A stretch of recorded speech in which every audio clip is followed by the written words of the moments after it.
Tharad Dhanera highway પર ધાનેરા બાજુથી આવતી પૂર ઝડપે ગાડી ચાલકે મોટરસાયકલને અડફેટે લેતા રોડની સાઈડમાં પડતા મોટરસાયકલ પર સવાર લોકોને ઈજા પહોંચતા સારવાર અર્થે ખસેડવામાં આવ્યા।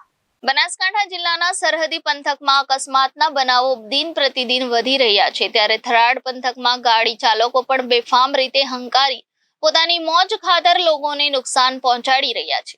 ત્યારે થરાદ ધાનેરા હાઈવે પર બાઇક ચાલકને સ્કોર્પિયો ગાડીના ચાલકે બાઇકને અડફેટે લેતા બે વ્યક્તિઓને ઈજા પહોંચી હતી। સૂત્રો દ્વારા મળતી માહિતી મુજબ થરાદ ધાનેરા હાઈવે રાયડા મિલ પાસે ધાનેરા બાજુથી પૂર ઝડપે આવી રહેલ સ્કોર્પિયો ગાડીના ચાલકે બાઇકને અડફેટે લીધું હતું। મોટરસાયકલ પર સવાર રોડની સાઈડમાં ફંગોળી દીધું હતું।